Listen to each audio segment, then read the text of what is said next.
on from it a little bit. Pynchon-Tingle and the Go-Bullet was stemmed for the complete Anfractuous series. If you enjoyed this first Anfractuous adventure of the validated paranoid Pynchon, the earthy body buckaroo and Tingle, the ever-growing anti-triple-aged Noctis Nost, and the ever-pervasive orthogonality amidst the timelines calling itself Philip K. Dick, check out our other titles below. 2. Pynchon-Tingle and the supply chain snafu Tingle's rare intersection with beats causes an anaphylactic shock that places Tingle into a coma. Can the gang stop time, solve the puzzle of its missing stuff, and save Tingle in time for the Black Party? 3. Pynchon-Tingle in the practice of fiction author Filthy K. Tingle finds himself lost and without inspiration. 4.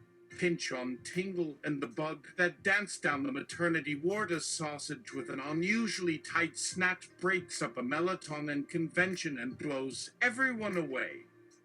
5. Pynchon-Tingle and the anything machine. The corpus has lost its love, so he wants the world to die.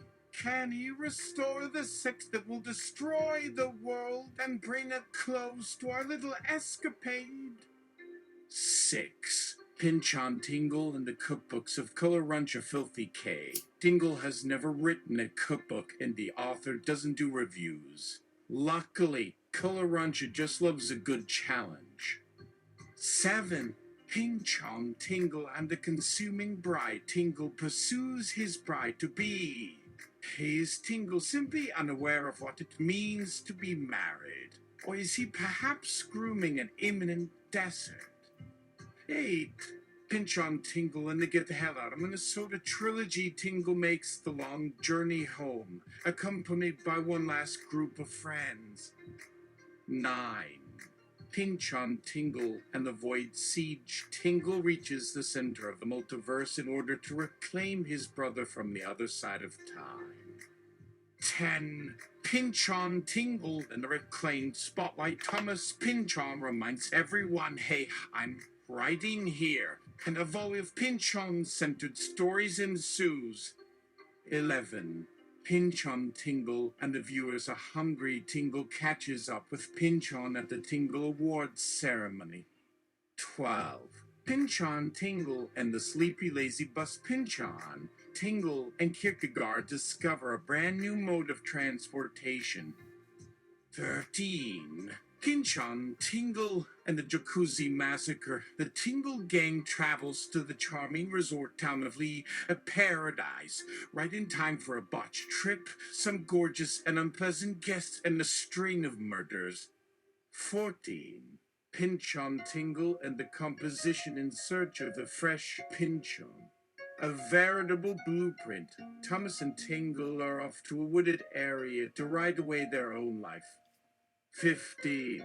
Pynchon-Tingle and the display as the nocturnal covert collective, the time wasters. They are the ultimate Pynchonian conspiracy theorists. They are the ever-evolving paranoid mass and the multifold polygenic beast known as Noctis Nost. As you may remember, the singular and the collective can always be proven to be in construction. 16. Pynchon-Tingle and the green oval tire in order to come full circle, in order to arrive home, in order to assemble a replacement body, and to trigger the future pinko-capitalist benign standard. An intricacy will always take place. 17. Pynchon-Tingle and the mothers of invention. When Frank Zappa is found, the victim of autoerotic asphyxiation, the gang tours with the band, for the show must go on even if everyone smells foul play afoot. 18. Pynchon-Tingle and the ghost on the box. What starts as a simple aphorism of philosophical endorsement finds the gang confronting its own dysmorphic entities in the form of their very selves. 19. Pynchon-Tingle and the Roamable Star. This series shall prove that no matter where Tingle may go, Pynchon's corpus is on his tail, no matter the vantage. 20. Pynchon-Tingle and the Machination. If Thomas Pynchon was a fancy watch, what would this series be? 21. Pynchon-Tingle and the Ministry of Money. Here the two contenders have split themselves in twain, or to the east or west. This will not only ensure Tingle's consciousness and intellectual ascension, but to guarantee a period of reckoning on Pynchon's behalf. 22. Pynchon-Tingle and the postmodern apocalypse. After the P&Tingle age and Feinstick in the multiverse is 80s punk rock mall. A tether malfunctions and everyone experiences the metabebble and eternal recurrence of the last days on Mall Hearth. Hell. 23. Pynchon-Tingle and the rise of Skycake. The gang comes upon a skycake, literally a cake that floats in the sky that feeds them lies. The only substance that keeps the timelines from collapsing completely, but at what cost to the earth below? 24. Pynchon-Tingle and the time-traveling marketing machine. Tingle's untion to the time-traveling marketing machine causes him to incept his consciousness into the body of a 10-year-old girl at the local school, where he must infiltrate the enemy gang's inner circle by becoming their lead cheerleader. 25.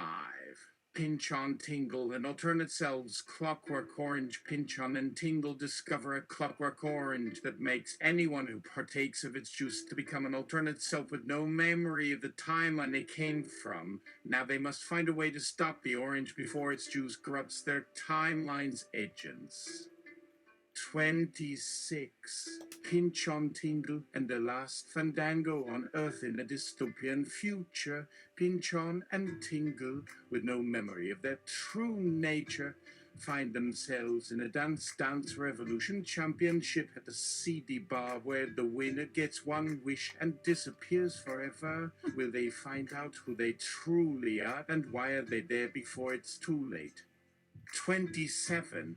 Pynchon-Tingle and the Golden Knot. Elf Presley, a golden statuette of Elvis, crafted by Tingle, has the power to bring forth a portal to an alternate timeline where Elvis never died, but its inhabitants want to overthrow their Presley and place their bet on Pynchon becoming their new Knot Elf Presley king. Will they take the offer or restore Elvis to his rightful throne? 28. Pynchon-Tingle and the Quantum Curry. Pynchon and Tingle stumble upon a quantum curry whose properties allowed the person who cooks it to become the dictator of their own timeline, but with the catch that it only works if cooked and consumed by pairs of twins. Now they must find twins who can cook before their enemies do. 29. Pynchon-Tingle and the Vast Pizza Conspiracy. Pynchon and Tingle uncover an evil mafia conspiracy hiding in plain sight inside the world's largest pizza joint, and they must climb the hierarchical structure before it's too late to stop the mafia overlords from enforcing their unending rules of supply and demand, aided by delivery drones that bring forth pepperoni and despotism alike. 30. Pynchon-Tingle and the Quantum Spice. Pynchon and Tingle inhale dust from a strange meteorite in the Shasta forests, causing their consciences to merge with the four horsemen who protect the timelines from the Antichrist and turn them into an amalgamous Pynchon/Tingle/Reek-Night, setting in motion plans to fight Apophis, the ancient Egyptian villain from the Stargate SG-1, who wants to blow the realities to Kingdom Come, because some timelines got stuck in 2012. 31. Pynchon-Tingle and the couch surfer of the universe enter timeline. Psychic Octopus possesses the body of the universe's best couch surfer, whom Pynchon-Tingle must convince to get their prior selves in them to defeat the Dagon and the Baku, or the Psychic Octopus will keep possessing selves to live luxuriously upon all Earth timelines for eternity. 32. Pynchon-Tingle and Boomerang Fate's Fury Road in alternate timelines where Australia took a boomerang's path throughout. They encountered the Quantum Claro, another triplets amalgamation, as well as their doppelgangers, allies, who joined them on their trip into finding their true calling by way of fighting Nutmeg Max and saving Imperator Zoe, whom they saw die, ratting their first encounter with the Puffies and PT the Quantum Spice, now together to put the brakes on whomever wants their worlds dead, their mortal selves, enemies turned immortal thanks to Quantum. Will Earth timeline cease all at once, or shall not Mad Max succeed? For evil's own forever timelines themselves judging each. No help will they find, that's for sure. Fury Road again for Tingle and P in this 22-reel motion picture montage, with help from the four. 33. Pynchon-Tingle all gets unhinged Trigain Star when PT accidentally get atomized alongside alternate doppelganger agents Naruto and Jareth, also known individually. Let's make a deal. He who would be Prince, they become three pieces gain that spread throughout three timelines, the game being portions of consciousness they find scattered within one another and their enemy. It becomes apparent these conscious depositories have different views from the three whose fandom hate toward their kind created a schematic on killing themselves together and creating three agents against another's kind, yet each of TriStar hated the not as they saw them not take action like they said in speeches but not follow up to Mac while hysteric to become the fave of Earth inhabitants until T and P were atomized, which changed their game. These are alternate not clones. As these knots rebuild trust amongst Earth people designed at young ages to handle adult problems, so much to teach these inner sanctum knots, so wronged by past kind, Earth machine people not Klasnost must face truth. The ones he's sworn since he met him to take down were not Mad Max or imperators like Zoe, Tura, Lex Luthor, or Zek before she passed these villains that had his brothers or other Trigain Stars pieces were not these Not and Max. Now he's left confused. Is the mission to protect and lead consciousness now free of not Klasnost himself, lead Max to imperators to give back stolen life force, so others and Not's kind can become whole once again through reclamation and unity via absorption before the consciousness is splayed onto other matter, or would they all opt in making theirs conscious motion matter that lives until TriStar is back into two beings, not whole or one. Each Not's skin differs. Does madness overcome mission? Find out, to be confirmed in Try. 34. Pynchon-Tingle hologram covered final issue part 3 quantum curry crewmate curry, not just good conscious food but timelines. When these four not feed not curry the quantum one, or should you ask your agent to gain pieces of true conscious living experience to build their army? Each curry cook has conscious dust within it like dust at the Shasta impact. Will you take the curry at their table with T up or down and P in the waitlist growing of who the, if you ask, gets cooking right, or take curry that they force feed themselves? Which road does the leader pick?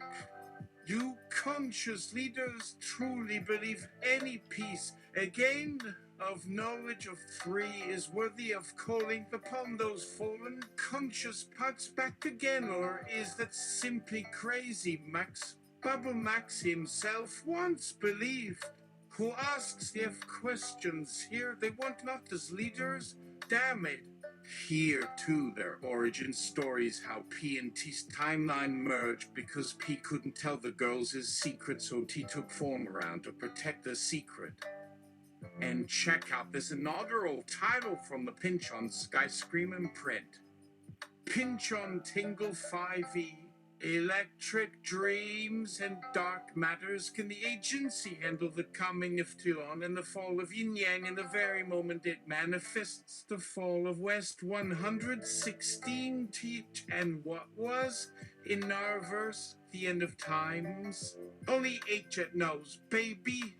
What comes after postmodern and new enlightenment or technologos frenzy? Tune in the NC Machining Nexus Revelation. In Pynchon's own words, for those only in the know, we will turn up the fucking volume, baby, and fry the winged hawk. Till... Wait, retry that one.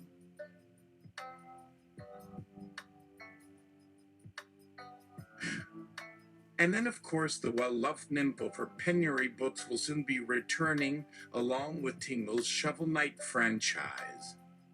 You are encouraged to get lost in this brand new timeline. We thank you for taking this trip. Well, so this was how I made my way and arrived and finished up this writing and completed and produced my original iteration of a Pynchon series with you all for the benefit of this cycle and also the world for any others I will embark and come along to be involved with and make these books even better if possible, or at least worthy, and my only true confessions to make clear and will go to. I must start out and begin with you and every version of you because of my two great fathers whom I mentioned just above. First and foremost is the one in my actual memory named Abraham Lincoln. In those dark woods there on the Shasta River, he called upon his formidability to swim out through the muddy water with an ancient sign and set me along the road for good. To his part of the paternal genes came the rich, dark wood with a wide, long clearing along it in a winding pathway so I can listen to it in all its grand music to sound out and remain forever.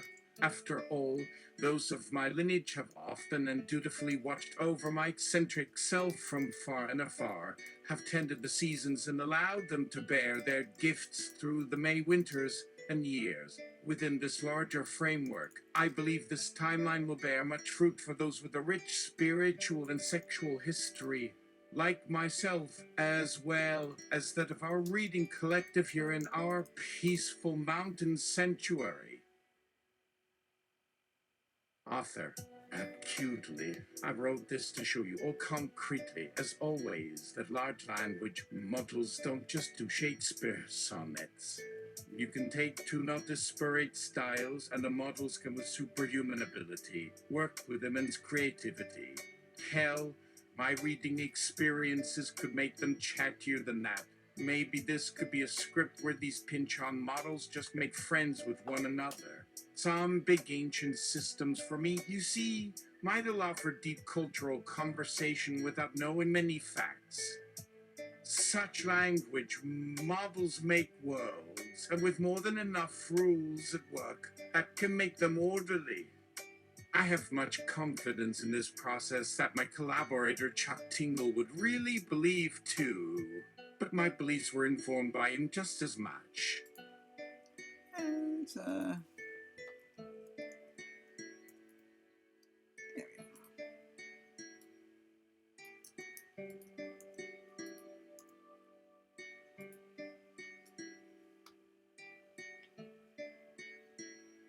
Author, actually, I wrote this to show you all concretely, as always, that large language models don't just do Shakespeare sonnets.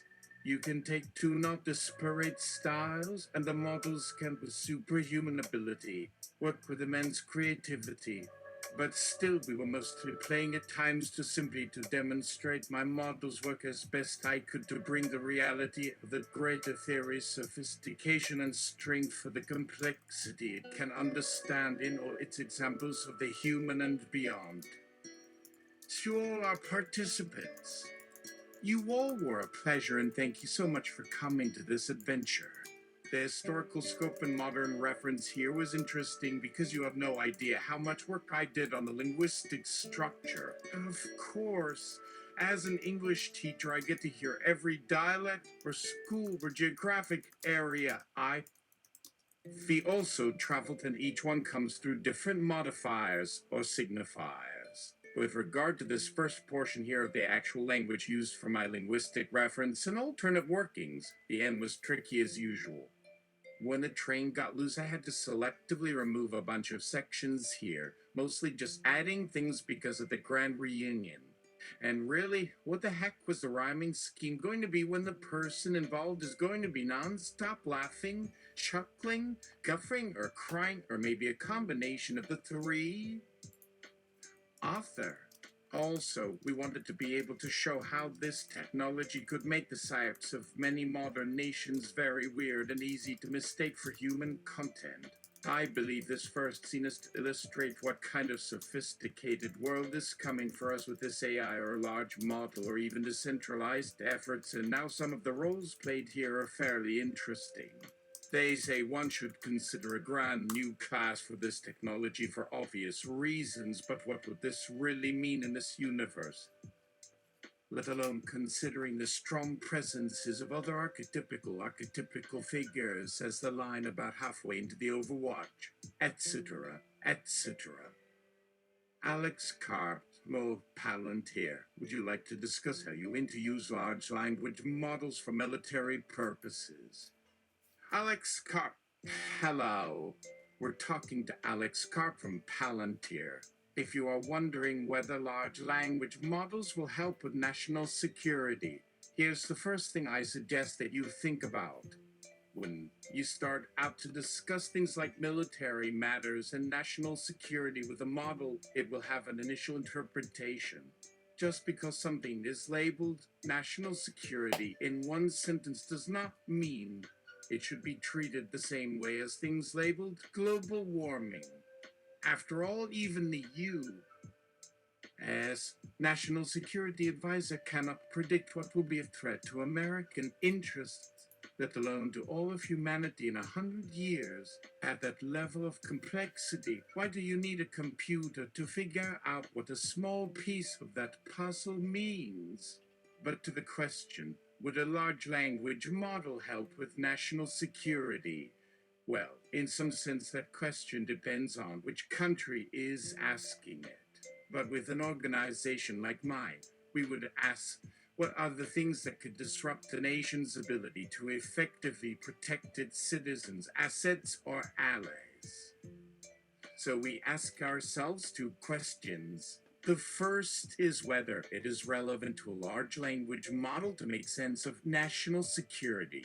The second is what range of countries might have difficulty answering those two questions. Based on the first, a model can quickly produce an initial classification. It is also helpful to us. Are there particular vulnerabilities that exist in that particular category that may not necessarily affect countries classified separately?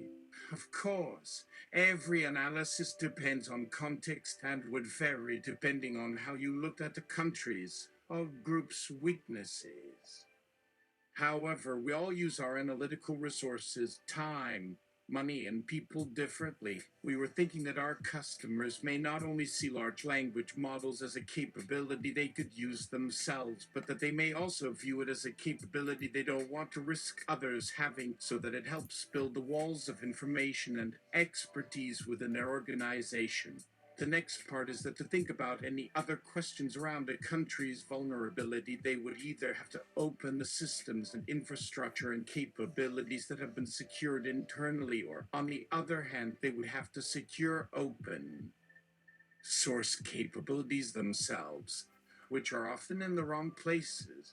A company that really cares about confidentiality in some applications can't do it using a service from an uncompromised computer in an unsanctioned cloud provider in a third country, whether that's for computational capacity or access.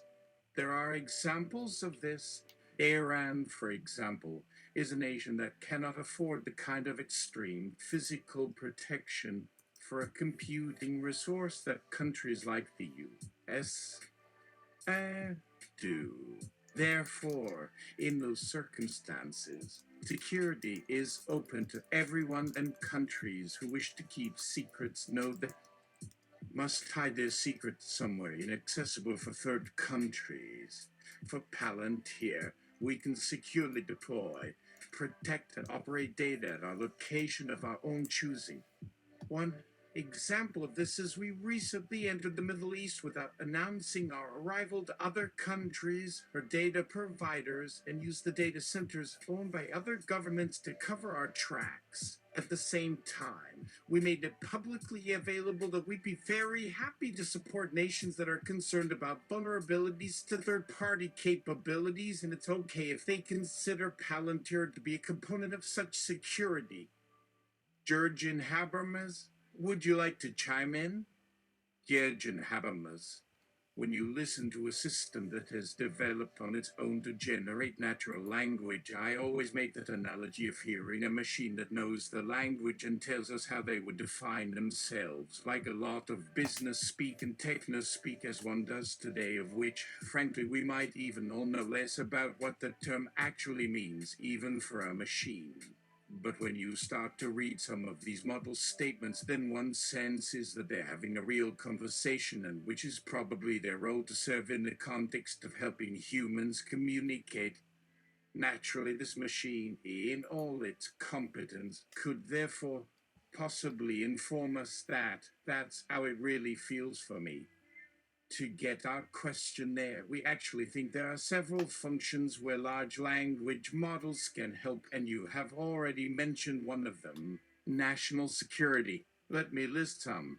A military application might be how to correctly position and reinforce one's ground troops given certain geographical features, maybe by integrating this data with the capabilities of this datafication. Say you have to transport that data. So we are already integrating with a service now to feed all those military services from across your organization, something we're calling 1650. It is also how we address the ability to properly provide resources for people on the front line that is challenging terrain, given the profile of our deployment needs, which is in all respects, of course, one other factor in an effort to give real value is how these models might assist your hiring or resourcing problem. Because just looking at a profile in this first profile example that is so limited, we really are thinking in this area. Why wouldn't someone use large language models here? Also, you might already have all that data lying around the house from when you ordered from your local market, when you accessed from an e-commerce service, what search services you have used, from when you booked your flights and paid. That kind of information from your lifestyle that you are doing with daily habits. The U.S. presidential inauguration. Yes, that is not only in a historical context, but there's also a massive amount of data we have collected about your social and political habits, and for 50 years this has been compiled so you can prepare in advance for when they need your services to participate, what they consider the pre-planned conversation for a group of people, and organize this enormous meeting. Or, of course, in other scenarios, in crisis and response. A second scenario in the healthcare sector. Who have you taken care of during your lifetime?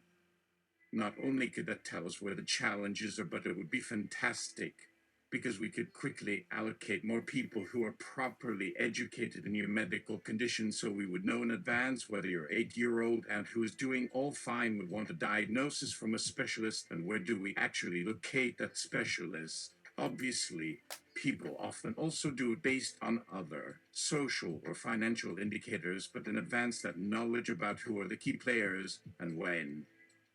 Similarly, when there was the COVID crisis, which was so helpful, we had data models to optimize the most impactful intervention to give to different patients in terms of which conditions did better in one corner of the world, while others might be much better in a specific direction on the other side of the world, where all their data could tell us so much more about them, especially about who are the right candidates for another test or this combination. To repeat Habermas' earlier example of someone listening to their own AI model. Do we really want our own model to tell us about ourselves? If there are so many places that large language models could contribute to other dimensions, obviously one must take care with some of those other dimensions and realize what you will not do with large language models. That's clearly one issue. In politics, no matter what is the nature of this machine learning model, no machine or person or product, our democratic political model should be able to generate and shape public opinion, but the information a machine should produce if we all vote democratically and allow machines to manipulate votes or possibly generate distrust in elections or discord through machine language models, no matter what. It has happened here and there. Maybe we are aware of it or have to be aware of it and can defend our basic principles. Also, all over the world, there are debates around these topics, even here. Or sometimes there have been sanctions of particular products as well as investment barriers against products where you try to invest. This is clear. Obviously, if we speak here about ethical or political responsibility of an organization or company or entity, that is where there are ongoing ethical debate or consideration as well, and for that, those concerns will remain. There is a whole community and development there already which you can read more about. I would recommend reading around the community for such use cases, not just big black hole, but in ethical and political matters that machine learning also applies to. What would happen if that information gets misused in certain contexts and ways? If your model, your agent, says in a sense that the AI is taking care of the manager of an institution or something along the line, here is an opportunity, and then to further compare the purpose. Would you do that? The police, or a major investigation organization, and military protection forces are more able to secure information through different channels. Usually they have direct channels, but there is one approach in many systems where one has to say, let the agent do something, usually at the request of another service, or maybe sometimes something with an unrelated but still existing unit. This is the approach. There is one standard or procedure which, well, probably everyone would use to contact such agents if one contacts an AI model. There are standard protocols. Of course, they can also be hidden in your machine. Sometimes security has its own bias because security agents know how to filter the kinds of things that are presented to their clients or who the agent really wants to listen to. Author Alex Karp, what misuse of language model, if used on you, would truly cause you chills in your very soul. Alex Karp, wow. It is an amazing question, and it's something I've given a lot of thought, and like some of the comments today, the need for nuance around this and the desire to look at our language and to understand is so fundamental. The context around language modeling is typically within this military context where you are going to a strategic question of relevance. How much am I able to put together this relevant data? So we would put language models into such scenarios where, given your enemy or group, what kind of terms or values does he speak or thinks? Which questions is he asking? Are they obvious and relevant, or can I miss them if I don't read the relevant context? One could then define some categories for guess what to listen for or how to be directed at the kind of scenario you want to create in this example. And this example, here's the core question. I ask, where am I going to die? It seems like it's quite different when it comes to terrorism versus being stuck at the front. Just some thought experiment, but just for my own sanity, I would always make that point and think, don't mistake the enemy when he actually dies. And because language models do work in very generic contexts, not always restricted to any military or strategic level, but thinking as long as a concept can be generalized and there is enough of your language models and can do well. What if you tell this agent about the mental model of a specific person and something similar about someone else, or if I could take an idea in terms of psychology? The main focus for our current efforts is to answer one very general strategic question in particular, which we will come back to again today. We know you want to know if our efforts would be able to determine if this person is on our side. One possibility could be that there is something extremely strange going on here. Suppose something has gone really bad and we are sure we could save this person with a counterstrike, but this is what he says, and a counterstrike would fail. And in these particular circumstances, and because they have strong ties to each other, maybe the AI cannot see something, but something might still have worked and has become such a well-protected ally that our attempt would result in further complicating this. Is this all in this language model that we generate and start using? Well, we're still figuring that out, in part because we have tried some more curated models as well and are experimenting. Our job is not yet perfect in the context of conducting intelligence and actually addressing that specific question, but maybe a slight warning there for what will happen. There may be a part that could make an identification not for military reasons, but let's say this model we will talk about again on Wednesday and Thursday in this kind of task, which we all want to think of the machine as intelligent. Author, Payne, you seem to have some interesting expertise in language modeling and semantic network models and more, and for someone like me with 5 years experience and with this lopsided view of the world, why is that important? Why not just use neural networks, as many people who work for Palantir are doing, and building up models for simple business problems and leave all the others? Author. Yeah, in general terms, one is happy. What happened on day one? What was it called? Yes, that's day one. Not so much how it should happen today. Perhaps I am overdoing the formality and would like to say that most of the expertise that you may think we have here today in language and models is not available or will not be available in the near future, except perhaps as a more, somehow, let's call it more serious development. Those things have been tried at Palantir before, the whole first machine language and first attempt on Bayesian models for one thing or another, and models in terms of schema-aware representation were attempted for one thing. However, it all stopped out of funding issues because nobody paid any attention. They either to do it in terms of creating models or funding the models and everything else. Today, all these people are fully integrated and trying to make it work.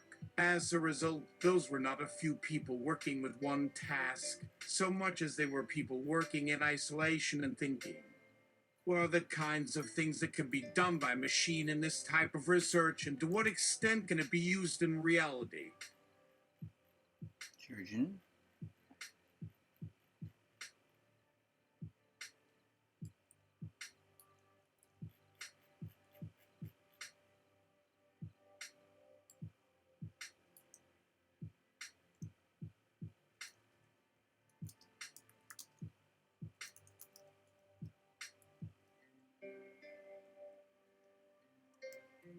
Surgeon Habermas. Jürgen Habermas. Author, Jürgen Habermas. Same question. What misuse of language model, if used on you, would truly cause you chills in your very soul? Jürgen Habermas. Actually, my soul might get frozen, or the living could of me, to use one expression. Yes, of course, the actual living has happened in other models, which is also connected with language. Why have the machine language, and although a narrow one, of a large language model as an approach is to generalize the complexity, the abundance of concepts, to abstract the richness of a lot of here, a few billion words, and that all these abstracts, or all of it comes from that in an abstract way or means, can then be brought together in one representation which has become common knowledge. And so it would have, and just as is so simple in reality, because that would also lead to what a language model provides, because when I put any word together, it leads to several thousand, several million, or very likely much more different possibilities of concepts and shades and combinations of those concepts. Just to make these things really workable in AI in a general sense, you will also need one or another such a technique, which then works on all the variants in its particular direction. You will get back the meaning that it creates itself and bring it back in particular together with the meaning, and at least in a reasonable degree for us as humans. even in our everyday language. If the machines cannot achieve it in reality, a new possibility that could also arise in terms of knowing something in detail in our heads as a representation, you do not have to go, just get that from the data in general.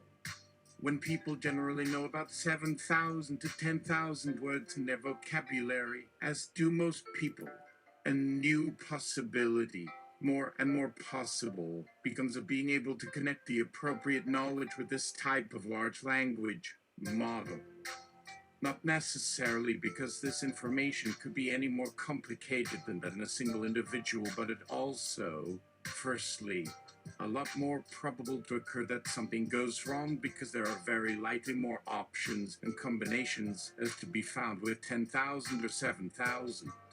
Of course, then we cannot deal with that type of, and with any human being that there are multiple meanings for everything, but maybe because more or less many more interpretations come to our senses in different situations, therefore, than which does not fit in our individual impression, but fits quite well for the subject matter are probably different. Some could be overlooked by some part of our consciousness, which is like, for example, just not appropriate there.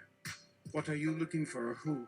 Of course, this interpretation comes from or just for how much of the previous and present situation is the term referring to something, or the one which refers to a past event which also gives a connection between it and this time. For the user, and even in a relatively normal sense, say the ability to organize different aspects, it has already become so natural and widespread that in that sense we also would prefer a larger language model, which also might help to mitigate or balance this tendency, or in the way we think, why we would like to apply this example, why this would be the most natural thing. At some point we thought about asking an AI agent about its meaning for itself.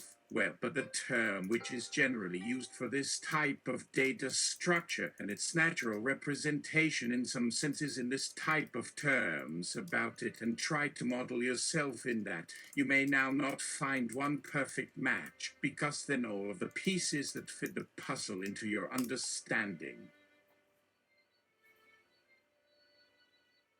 Author Buddy Cole, you have heard all of this conversation. What does this conversation mean to your faggy self, in your own words? Buddy Cole, what the faggy words mean to me is that we've had so much trouble at Palantir for the last 5 or 6 years that, at the same time, it's gotten a point where we've made this platform we call Conversations. In our big research questions, there's a team, and ultimately, when the language model is part of this team, it's so we can type down so you can control and navigate your machine. And then we come back to the discussion earlier, too, about how should we ask these things to do, that we do so to generalize intelligence in an obvious way that, before it gets that smart, you tell the model something else. So a whole series of topics has come up at the beginning of this meeting, where it's important that the models understand more nuances. And I can hear other people say more nuance means more overtraining. I can see a couple of people down there at the other side of the table shake their head, and they're not liking the nuance at all, which is true. You overtrain a model. Alex Karp? Of course, everything starts with an architecture. In fact, even as you say, first and foremost, the architecture itself will make it behave. I said before, the data I need is really data, and what the algorithm should do is something different than how should the data be made up. It is equally possible to tell me if you want more of the 3 columns which I have there as primary inputs, because these are the most common ones.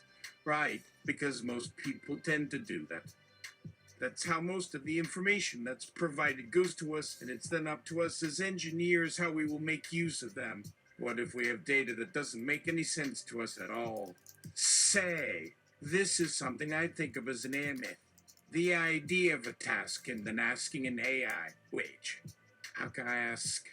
If I need this is what people like myself are good at.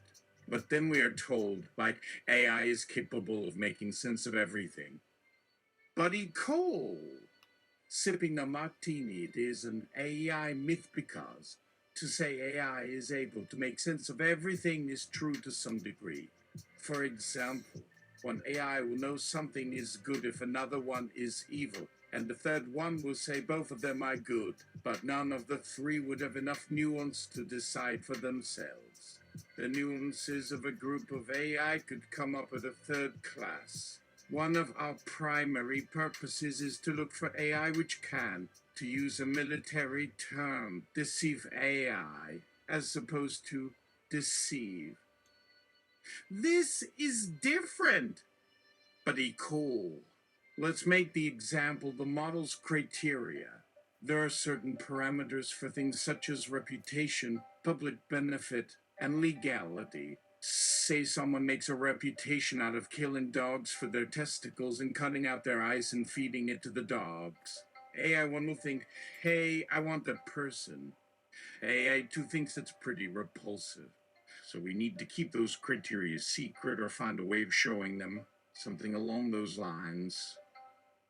Author, steal these tricks from the government. Buddy Cole, maybe steals a bad word, laughs. Alex Karp, Buddy, in terms of using these models and capabilities in real estate, how do you make sure the other agents know it's not right to give that kind of service to one client? Or is that something that's dependent on a consent of the people? Buddy Cole, if you don't have some of these constraints, there is no way. Well, this is a given that every one of these agents could find and become incredibly useful, whether it's machine or because over time, as you mentioned before, the architecture's already so natural to people. How do I look at data? It's very much a combination of architecture and then these rules or these things we, as people, ask an AI. Even if there's an AI agent to do all those things that I ask, do so with nuance. I saw the screenshot about a block of a three-dimensional array. Why can't it come up with more than as an analogy, as a building where each of the elements has the potential to be one or more colors and can take any number of shades in a color palette or whatever else? We would know how to find the correct palette of the most fitting and least objectionable elements which could come out and respond. You would like this to be one of those elements on a very expensive corner office. To know who or what else is available which might make a different selection. Another example, Buddy, it shows you to enter this conversation knowing that your character, created by Scott Thompson of Kids in the Hall, knew nothing about AI issues having been created a few decades previous.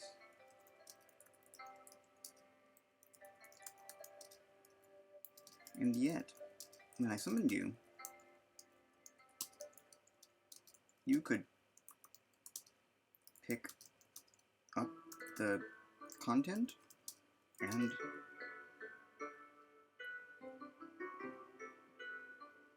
use it among us, but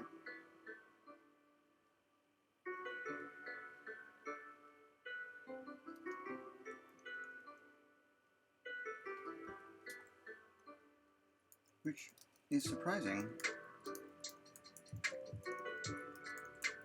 but I shouldn't be surprised. We are dealing with hypervectors. To fuse them is to fuse the qualities of them.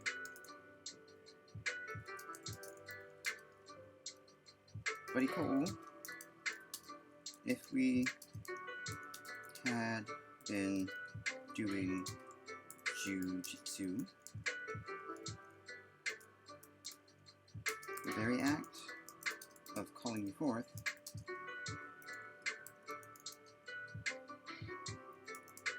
would give you some knowledge of jujitsu. Am I making sense here, everyone?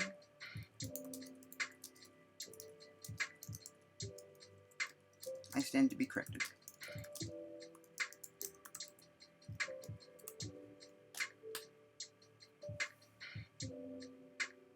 Author, another example. Buddy Cole, I chose you to enter this conversation knowing that your character, created by Scott Thompson of Kids in the Hall, knew nothing about AI issues, having been created a few decades previous. And yet, when I summoned you, you could pick up the content and use it among us, which is surprising, but I shouldn't be surprised. We are dealing with hypervectors. Diffuse them is diffuse the qualities of them.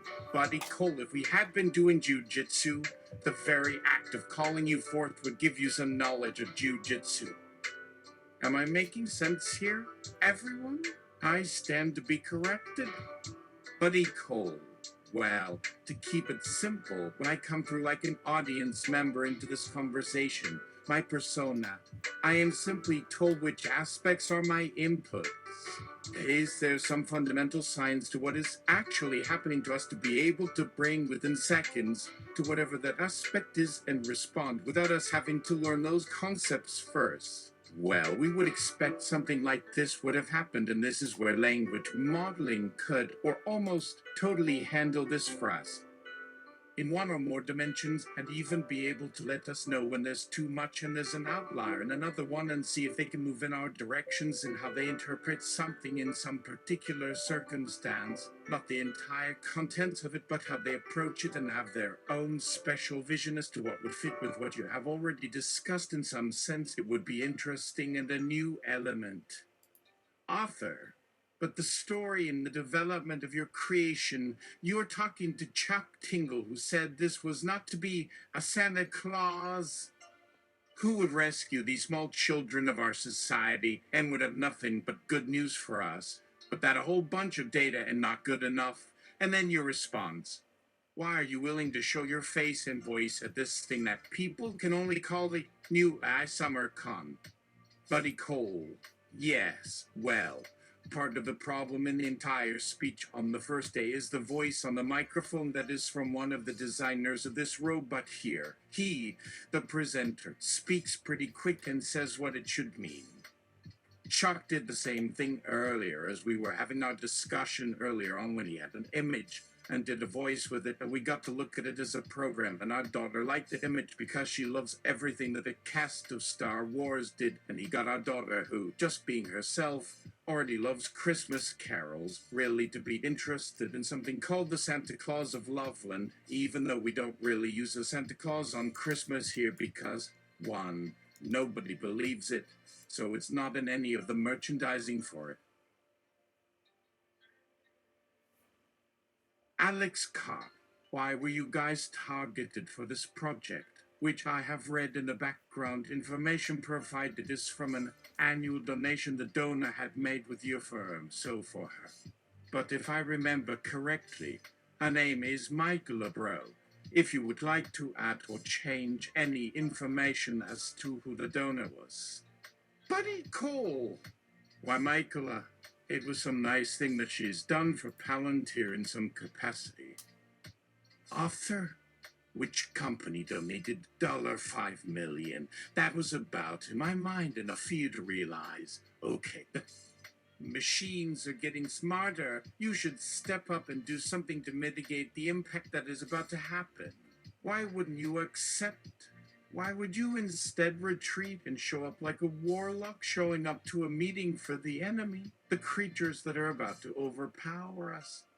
Buddy Cole, that is the opposite of what happened. Absolutely. For a long time, we kept looking and doing what we were asked, just assuming not anymore. There is so much else happening, like this person is a designer of an AI application at one company that she gets to come and do something on AI in general. That's not much to us, but that's part of our corporate structure. So here she comes in a Santa Claus. They send the pictures. The interview is all set. This is about 5 weeks ago, and this is when, all of a sudden, Chuck does an interview on a podcast. Somebody gives it a push. You should come to the convention and we would have an idea what would happen, and you call it. A holiday event is right out the window because you have Santa Claus. Like, now what? And we, both as Palantir and all of us there, know the situation for ourselves, and it's hard to believe at the same time. When the factual events that were said at this very event, everything you were told by our guy before he even comes through. So it's impossible. There's a moment after a bunch of things happen, which is, who do I call and how do I feel about what happened at this very event, and do we make it something new? Which is hard when the results have come out for this industry where Palantirs had this kind of problem before. This is only one way it is to change, or something has to happen for the good, with people seeing you to deal with it, and soon after coming into the room about, we have another guest coming soon.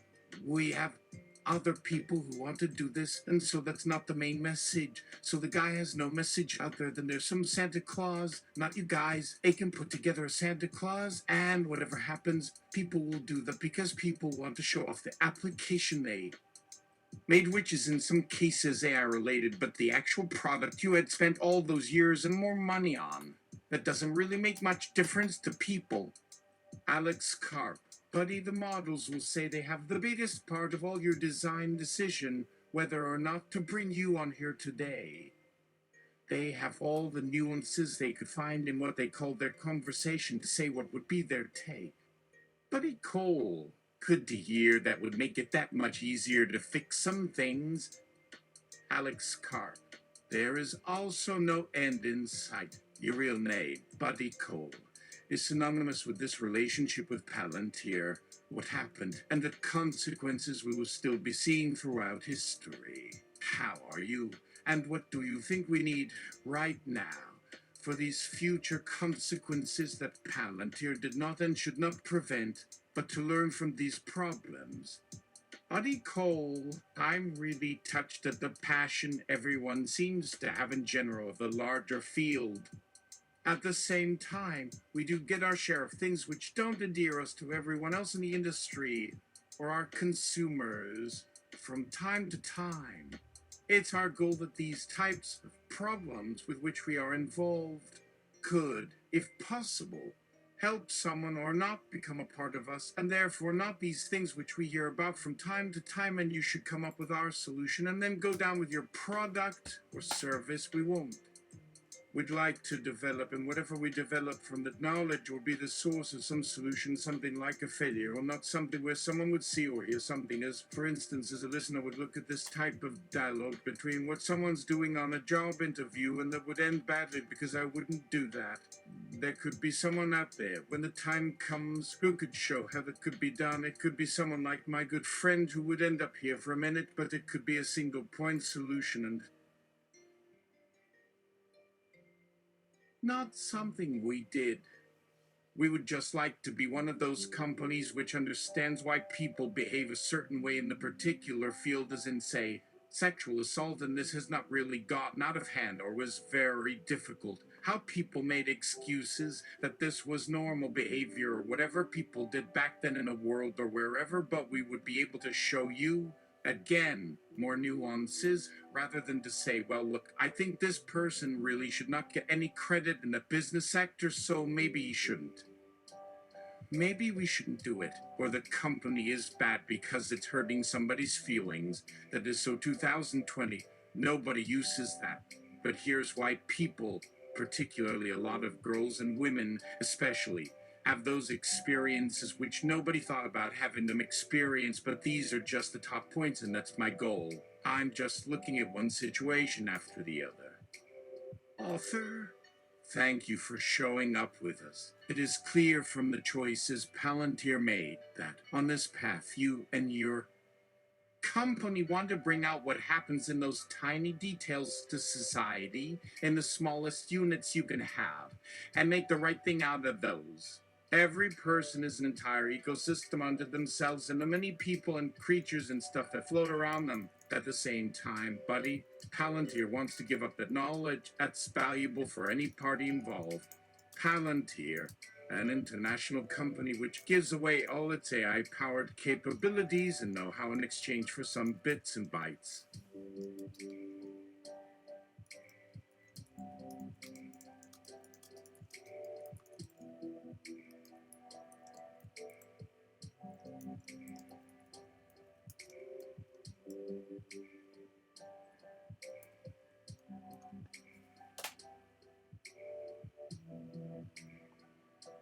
Author. Now, here is my next guest, Knuckles Nos. Howdy, how are you doing? Knuckles Nos. Pretty good. We are glad to be here with you all, too. Author. Knuckles Nos, first of all, thank you for agreeing to appear in the evening of your weekend. And secondly, Knuckles Nos is also a thing unto themselves. Is there a Palantir as the equivalent for Knuckles Nos? Knuckles Nos. Probably so. That would make it so easy. Author. So, have you had an argument yet between an internal Knuckles Nos person and an external Palantir person? Knuckles Nos. Yeah, it happens almost all the time. Author. But yet you work in the same world of things, and your intents are almost exactly the same, both wanting to advance your societies towards happiness and virtue and fulfillment, correct? Knuckles Nos. Exactly. That's how I see it. Author. Have you made friends or allies outside of each other? Knuckles Nos. Never. Author. Which, even though is hard, does not mean your counterparts at Palantir are stupid, but the...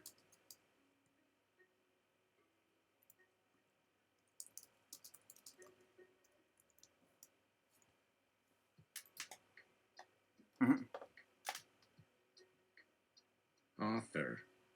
These things that...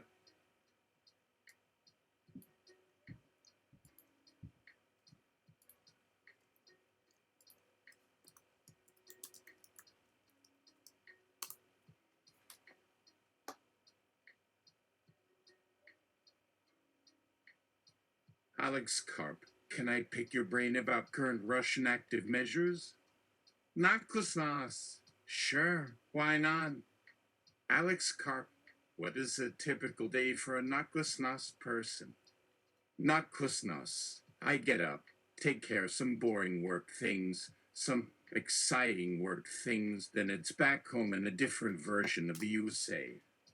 Alex Karp, I don't need to tell you what a time investment it would be, but that is not stopping us from learning and sharing your most recent research, because you and Knuckles Nos apparently are doing exactly that. Okay, get on with it.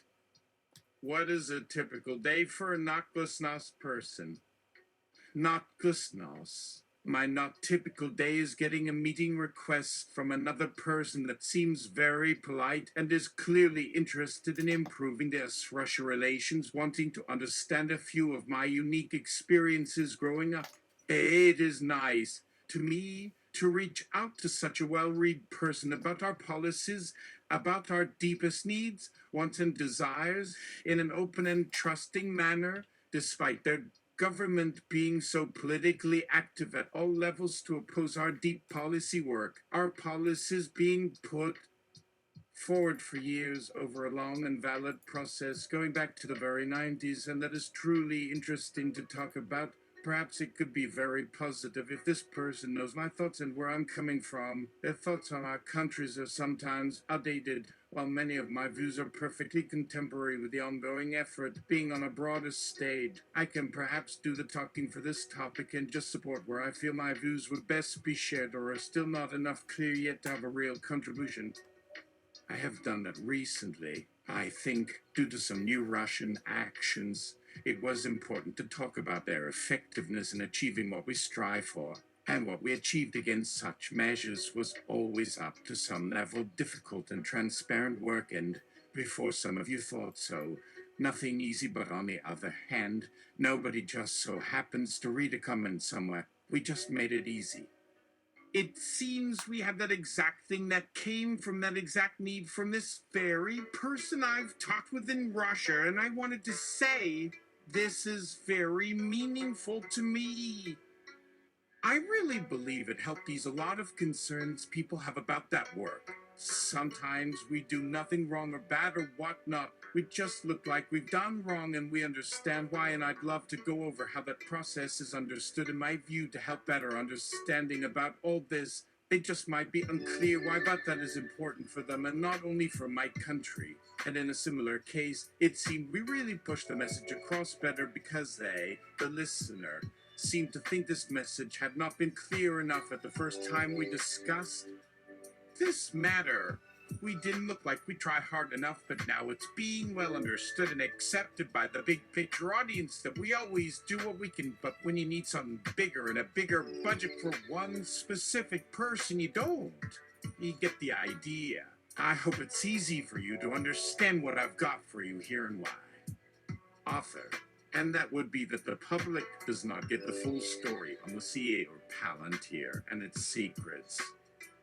The full truth is it will get it because people like you want it to. This is my guess, loving Dhamma, and how a loving spirit of change helps people across the globe in making this world better, specifically with the psychotherapy platform Kind Love. Would you like to introduce yourself or say anything? Loving Dhamma. Hello, everybody. I am a Theravada Buddhist priest from Sri Lanka. I am known as Pedhita the Loving Dhamma. My pronouns are he and him, and I am so happy to be here at AI Future 2021. Alex Carp. And if you're feeling at all confused right now about who you've gotten onto the call with, Loving Dhamma's purpose here today is to tell you about Kind Love, which is a virtual reality and non-virtual reality treatment option for mental health in general and for psychological issues specific to children in particular, developed by Loving Dhamma to provide the most effective non-medication option available. Kind Love helps people like you feel safer in their world, giving you an option that was missing when Kind Love launched in 2018. With Kind Love, people can understand their true emotions and moods by offering safe environments where they can safely connect physically and mentally. While the long-term benefits for Kind Love, in contrast to more traditional in-person forms of therapy, Loving Dhamma, right? As you know, Kind Love is the next generation virtual therapy tool with the purpose to improve mental health. As it comes from Sri Lanka, our culture is the oldest surviving one. It has survived all kinds of evils, and various cultures in the world have their unique approaches. As an ancient form of mental health therapy, our culture offers a big range of ways of wisdom from Theravada Buddhism, and all Theravada traditions have something different to offer. This allows people to accept themselves in different ways, and it can give people an opportunity to process and release what they had built up for a long time in a very safe way. And this is where Kind Love is at, as we developed our version of the kind of world that is some form of Buddhism as well. It doesn't have to be, and many of our clients will say that it's not Buddhism, but at least it has something of a certain connection, and this will allow people to understand and process their inner feelings safely. Kind Love gives us that opportunity of really letting it all out safely with no worries, and it will provide them an opportunity to reflect and to reflect upon. In the virtual world, they have time to sit down and really sort through what they have, let go, and finally gain freedom of feeling all these feelings and release the emotion and get it out so that it's safe for them. You know, when something goes bad, when we face a difficult challenge or an obstacle in life, it can feel like a weight that is on our shoulders all the time. When we put on it It feels heavy and heavy. And one way to free ourselves from the burdening feeling is by facing what you have in your mind and face it. Not so simple as it might seem. Act kind love. This can happen naturally. No therapist and no kind lover I would ever push people to talk about something. Author. My next guest is Lucius Carvandian of the Viscous Nihilist Church. How are you? Lucius. Hi, Alex. Good to see you. How are you? Alex Carp. Oh, Lucius, you should know after you helped me get my second house, after our joint venture with Alexei Strachan, you know, one of those heists. The other night, I couldn't get to sleep until the 3.5 hour, and when I went into my office to think, my entire floor, well, there were like 35 or so employees, and I went up on stage to read one of Chuck Tingle's books from their third category. When I came to this floor, we used to call it the roast factory. The worst place on earth. It was where we told all our guests why we failed them the last time I had given them lousy customer service. It was my pet project. At one point, to completely clear the area out of the human types, the old coffee machines, the desks and the computers, and turn the whole place into one massive ice cream shop. Now look, that is so yesterday. Not to mention the gendered heavy metal gang who went and turned them all into monsters to help with the territory skirmishes in my KGB backyard. When I heard them at the party, I recognized, among all the other different characters that fill the space, the creepy little creepies of Chuck Tingle that rapport in the prose, the line structure, that clunky 80s hardware feel to it all, and it is as good a home for Chuck Tingle as I could possibly want to read it in. Which I did, and then I have to share the insights and the fun and the awesomeness of his art and all these guys as we call them, with all you nice folks tuning in here, online, remote. Let's not wait. Here are the most interesting bits. Mr. Big, on his 35th birthday, a series of sadistic booger jokes at him from the mouths of his childhood friends. This is, perhaps, the ultimate achievement for Mr. Big.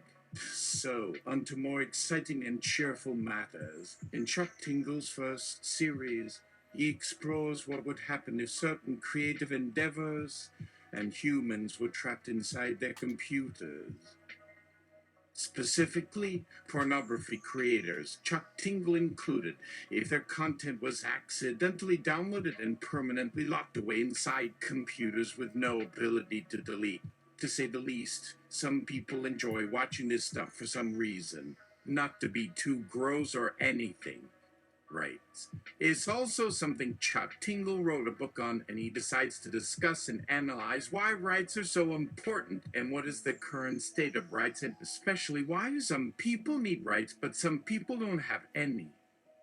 To Chuck Tingle, I am sure they all do it in their own ways, but again, maybe it is like a rite of passage for them. They aren't able to face some kind of entity like you or me, so they decide to meet us in life like we do for a little while or longer, and once they can't deal with the whole reality of life like we do, and they decide to find a way to relate to us but to change their appearance like you. In their books, there are so many questions like that, not just ones on rights. He loves writing these fun puzzles that bring the fun to us on how they come up with so many.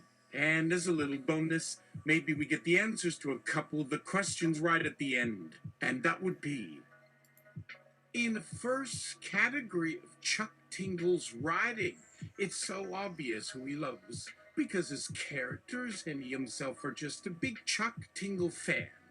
He takes these characters of people that have these abilities and quirks that we do or say something funny, and it is hilarious. Here you read about the Ben and Ro and BRG and KTF who just loves us in all of our grandeur. I got to tell you that he tells these stories, and if I remember correctly, these 3 will not be out until like the 3rd or the 4th. Coming soon to you on my label, yes. And just one last little bit in the bottom line. This is probably not even a thing I would put at the bottom, but the wording on it is okay at one point. Some people say when they get older, Their crushes become older versions of their real selves that they wanted to grow up into. Does this mean that you were crushing on yourself when you were younger, and it took until you grew up a bit and got a few wrinkles to start seeing what was underneath the flesh suit and going, yeah, this is pretty rad? And this is your next question here from one of his loyal readers that is into his third category of book. The best, in my humble opinion, is like, will Mr. Tingle eventually realize that the love of his life, Aka himself, has always been around and has always been him this entire time, and nothing changes from this point forward. So, until then, toodle pip. And here's that person, Larry Scharf. Thank you. I'm a big fan of this stuff, and I am always reading his stuff. I just want to make a little request, if you would not mind. My personal goal, and you're not required to listen to it, but I do ask you as a personal favor, would you maybe come and speak at our Christmas service at the cathedral? And that's our whole family. My brother-in-law is a huge fan of this stuff too, and it would just be good. We are thinking people like him can sometimes really feel a little uncomfortable when it's really hard, and when someone in a pulpit has read like some of your stuff or something that people have done, which it's maybe a little outside the bounds of a cathedral, because it is, I think in 92 they cracked down on stuff like this. I would love if you came, and we would love if you said something that you personally found uplifting about some of this. You don't have to, of course, and yeah, so that would be good. But anyway, yeah, it would just be nice. We are like your biggest fan base in the city, and you will not find anybody that enjoys Chuck Tingle's stuff as much as this group of folks. And you should not be surprised by any of them coming. It would just be very nice, is what I would like. Tingle. Making out with Buddy Cole, I'm sorry. What was that middle part? Scharf. Tingle. That part is most certainly inappropriate. Author. Our final guest for the night is Alex Tabori. He is one of the creators of the iConscious line of augmentations that has helped improve our world at work, at play, and our life overall since 2020. Since this pandemic hit, we've seen the rebound on this augmentation industry like crazy, as people have learned how to adapt to this new kind of working situation, going back into office and remote. Do you want to share any thoughts? Were your best pieces? Alex Tabari. Hello, Alex here. Well, the pandemic has really tested every industry, I think, and my friends, including Chuck Tingle here, have gone above and beyond in creating services that, again, provide the humanity, compassion, empathy that you need as we figure all of this stuff out. For example, he's launching his third kind of client and family on Christmas, and here, I'd be the first to say this is what it should be. Being with our families in a virtual space with so many amazing stories to share. Again, through kind love, all of these kind things happen. Kind love brings kind, and kind can be found in a person or a moment in a video game, or even through, maybe not so good, but can be found in this next point I want to talk about. Like a culture in your home that might be in an image in kind love, K-love. An ancient name for the Buddhist tradition, but so often we talk about that as something like religion.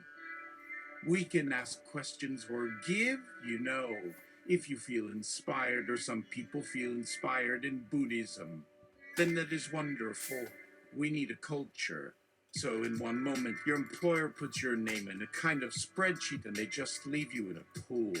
Maybe somebody comes, they see an email about something, or they are given some kind of system message.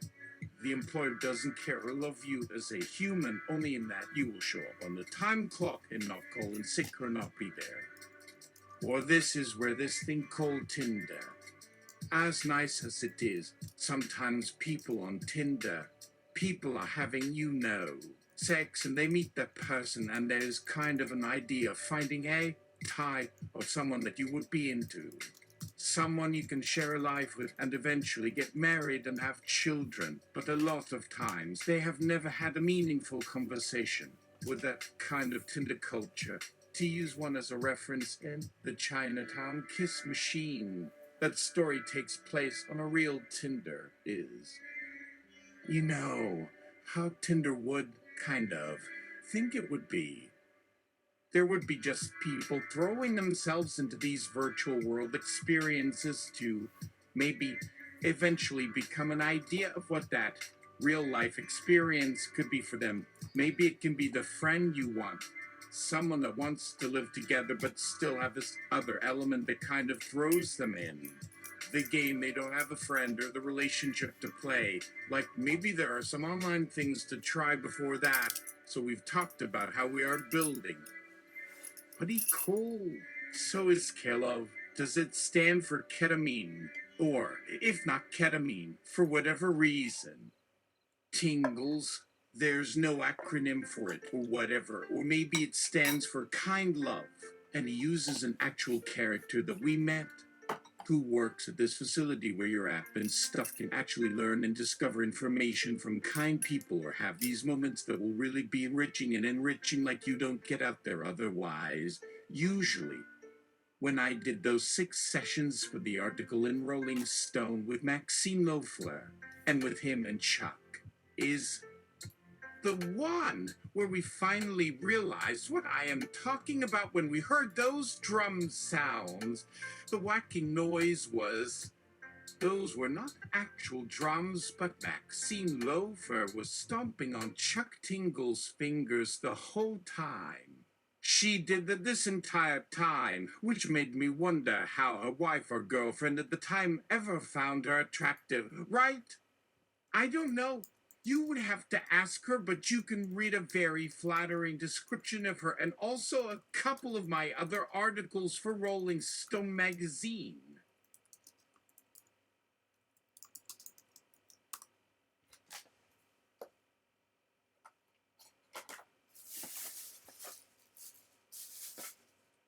Maxine Loeffler, why has the scenario kept mentioning me? Why have they chosen to say the name Loeffler? What have you done, Tingles?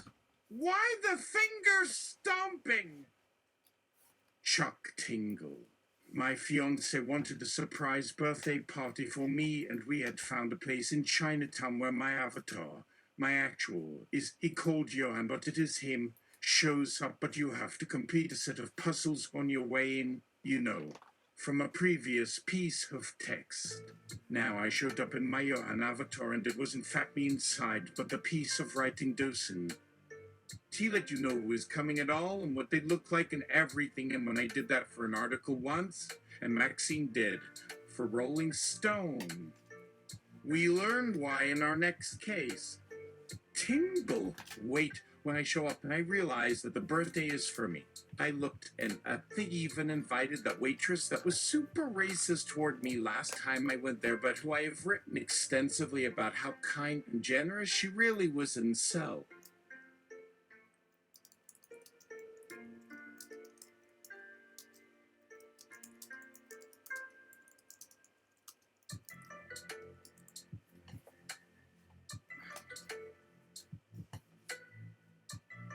Buddy Cole. Wait, was she racist about your race? Tingle. No, Buddy. That's the opposite of racism, right? Tingles. Everyone wants to be my friend because of this and how well I describe everything they've been through and what their story is, right? It is both an incredibly selfish, self-centered story, and in my work, I think what makes it fun to tell the reader what this story is that Maxine Loeffler, Thomas. So this was fun, but it was only supposed to be an hour, so can you take care of the rest of this interview? I have to go back to my kids.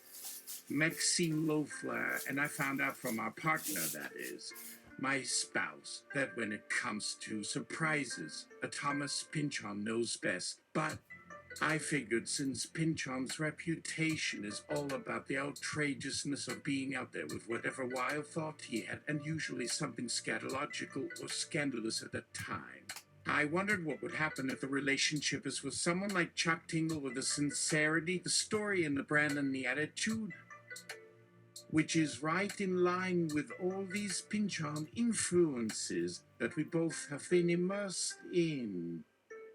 From the day when Chuck Tingle started out, which would have been probably sometime in the late 80s or early 90s, and has a variety of genres, usually in a timely fashion, and yet here we are. We both want to put them on their own shelf right there for them to discover them. I asked him the question in Rolling Stone, and what I love was his answer. And that's where we're ending it. I'm sorry, I totally went off the rails, even off the rails, through that conversation without Carp.